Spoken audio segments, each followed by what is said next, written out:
கடவுளின் கருணை பற்றி தெரியுமா? கோட்டையூர் என்ற ஊரில் அருணாச்சலம் என்பவன் வாழ்ந்து வந்தான். இவன் மிகுந்த கடவுள் பக்தி கொண்டவன். வாழ்க்கையில் இன்பமோ துன்பமோ எது நடந்தாலும் எல்லாம் கடவுள் செயல் என்று சொல்வான். இதனால் எதை பற்றியும் கவலைப்பட மாட்டான். இறைவன் அருளின்றி ஒரு அணுவும் அசையாது என்பது இவனுடைய கொள்கை. அதே ஊரில் தங்கையா என்பவன் வாழ்ந்து வந்தான். இவன் அருணாச்சலத்திற்கு நேர் எதிர். கடவுளே இல்லை என்று சொல்லும் கொள்கையுடையவன். வசதிக்கு குறைவில்லை. எனவே அருணாச்சலத்தை பார்க்கும் போதெல்லாம் மிகவும் கிண்டல் செய்வான். காரணம், அருணாச்சலம் ஏழை. அதனால் அவனது கிண்டலுக்கு கேட்க வேண்டுமா? நீ நம்பியிருக்கிற கடவுள் உன்னை மட்டும் ஏழையாக வைத்துவிட்டு என்னை மட்டும் பணக்காரனாக படைத்திருக்கிறான் பார்த்தாயா? இப்படியெல்லாம் பேசி நக்கல் செய்வான். அதற்கு அருணாச்சலம் எல்லாத்துக்கும் ஒரு காரணம் இருக்கும். அதை இறைவனை தவிர யார் அறிய முடியும் என்று சொல்வான். இப்படியாக தங்கையா கிண்டல் செய்வதும் அருணாச்சலம் பதில் சொல்வதுமாக இருந்தான். ஒரு நாள் உச்சி வெயில் மண்டையை பிளந்தது.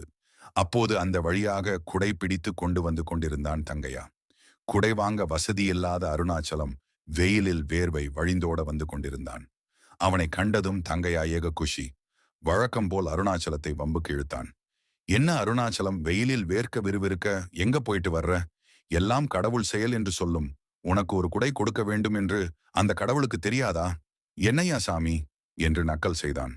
வெயில் கொடுமை ஒரு பக்கம், அவனது தொடர் தொல்லை ஒரு பக்கம் சேர்ந்து கொண்டு அருணாச்சலத்தை எரிச்சல் படுத்தியது.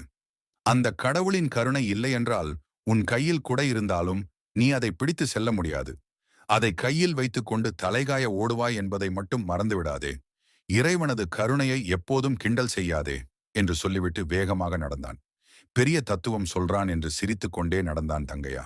சிறிது தூரம் கூட நடந்திருக்க மாட்டான். அதற்குள் வெறி நாய் ஒன்று அவனை துரத்த ஆரம்பித்தது.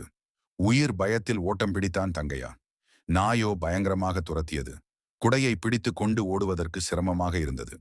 எனவே குடையை மடக்கி கையில் வைத்துக்கொண்டு ஓட்டமாக ஓடி உயிர் தப்பிப்பதற்குள் போதும் போதும் என்றாகிவிட்டது. அப்பொழுதுதான் அவன் மனதில் அருணாச்சலம் சொல்லிவிட்டு சென்ற வார்த்தைகள் நினைவுக்கு வந்தது.